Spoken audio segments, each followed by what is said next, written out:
तो हेलो दोस्तों, मनरेगा में एक नई खबर निकल के सामने आ रहा है। हमने पिछले वीडियो में बताया था कि पेपर में अब फर्जी हाजिरी डालने नहीं जा सकता, क्योंकि फेस रीडिंग से अब हाजिरी डलेगा। आगे हम सुनाएंगे कि और दिखाएंगे भी कि पेपर में लेआउट आ गया है। पिछले वीडियो में हमने बोला था कि लेआउट आएगा तो आप लोगों को दिखाएंगे ऐसे कहकर। तो आज हम दिखा देते हैं लेआउट को, और प्लस उस पेपर में जो जो लिखा है वो सारी चीज़ें हम आप लोगों को बताएंगे कि क्या क्या लिखा है, क्या क्या नहीं लिखा है। उस सारी चीजें बताएंगे। पहले क्या होता था, हेड काउंट होता था।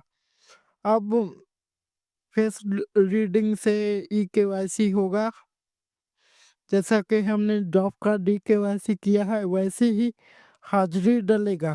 सॉरी, मैंने बोल दिया ही क्यों ऐसी होगा, क्योंकि जैसा हमने ई केवाईसी किया है वैसा ही हाजिरी अब डलेगा। इसमें कोई फर्जी वादा नहीं होगा। इससे रोजगार सहायक, सरपंच, सचिव ये सब बिना काम चलाए हाजिरी डाल देते थे, वैसा अब कुछ नहीं होगा।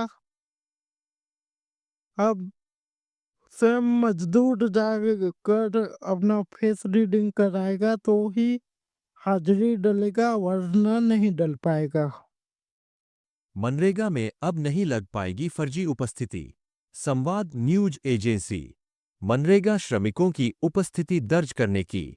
संवाद न्यूज एजेंसी। धन घटा। मनरेगा महात्मा गांधी ग्रामीण रोजगार गारंटी योजना में अब तक चाहे जो फर्जीवाड़ा होता रहा हो, लेकिन अब फर्जीवाड़ा करना टेढ़ी खीर है। शासन ने मनरेगा श्रमिकों की उपस्थिति दर्ज करने की नई व्यवस्था लागू की है। मनरेगा श्रमिकों की उपस्थिति दर्ज करने की नई व्यवस्था लागू हुई। शासन की निर्देश है कि सभी जॉब कार्ड धारक को ई केवाईसी अनिवार्य रूप से कराई जाए। जिन जिन श्रमिकों की ई आधार फेस रीडिंग के आधार पर लगेगी। National mobile monitoring system app launch किया गया है। इस ऐप्स के जरिए कार्यस्थल पर उपस्थित श्रमिक की रियल टाइम फोटो खींचकर सिस्टम पर अपलोड की जाएगी, जिससे उसके उपस्थित का प्रमाण स्वतः उपस्थित दर्ज नहीं की जाएगी और उन्हें मजदूरी का भुगतान भी नहीं मिलेगा। इन विकास खंडों में अब तक कई ग्राम पंचायत में मनरेगा में फर्जी हाजिरी लगाए जाने की बात सामने आती रही। कई जगहों पर तो प्रधान और रोजगार सेवक बगैर काम कराए हाजिरी लगाते रहे। इस संबंध में खंड विकास